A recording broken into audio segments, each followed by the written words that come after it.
Unapotembea hapa duniani, unisikilize niseme na wewe, sio mwanadamu wala sio shetani wala sio mapepo yanaweza kulipa gharama ulionunuliwa wewe. Wewe ni wa thamani kuliko vitu vingine vyote. Wewe ni wa thamani zaidi ya fedha, zaidi ya nini? Ya dhahabu. Kwa hiyo tukikuona unanunuliwa kwa fedha unahama, hujajua thamani yako. Mtu aliyeokoka haongwi na fedha, haongwi na dhahabu, haongwi na mali. Yeye ni zaidi ya mali, ni zaidi ya fedha, ni zaidi ya dhahabu. Nisikie amina kwa jina la Yesu.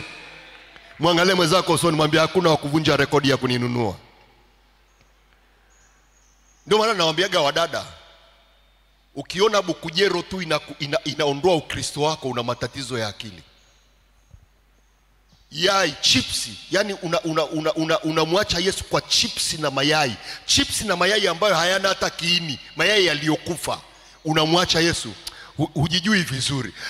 Anayejua thamani yake, gharama ilolipo ya kununuliwa, na akaikubali hiyo gharama, akaingia ndani ya Kristo, huwezi kumrubuni kwa namna yoyote. Yeye ni wa bei ya juu zaidi ya hiyo fedha unayotaka kulipa. Jina la Bwana libarikiwe.